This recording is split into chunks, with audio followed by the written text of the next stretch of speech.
David Katzmeyer from CNET, and I'm here with the Samsung UND6400. This is an LED-based LCD TV with edge-lit configuration, which means it's mighty thin, and Samsung's actually made this TV even more compact than in previous years.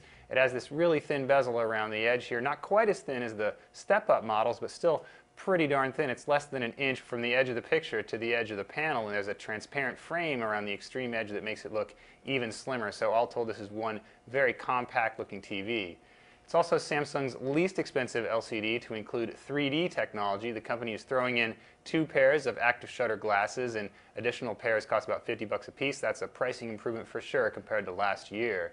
TV also has Samsung's Smart Hub Internet technology. It's the first one we've reviewed with that Smart Hub suite. That just means that all the internet apps, streaming services are all grouped into one big home screen here. It's actually a little bit jumbled in our experience, but Samsung did add the ability to search video services. Unfortunately, that search is pretty crippled. It doesn't hit Netflix or any of the other major services, although it does get Vudu. Another issue with Smart Hub is it's missing Amazon Instant, which is the streaming services from Amazon, although the other content is pretty darn strong. Smart Hub also offers a limited recommendation engine for its video services, as well as access to Samsung's extensive app store, so you can go onto the app store and download games and Google Maps, ESPN, even some additional widgets, although the company did drop Yahoo widgets. Overall, Samsung Smart Hub is very complete, although again the interface is a little bit cluttered and people who are getting at it for the first time might be a bit intimidated. TV is very well featured otherwise. You can find plenty of adjustments in the menu, including a 10-point color temperature system, as well as a color management system that really did a pretty good job of improving the color in our experience.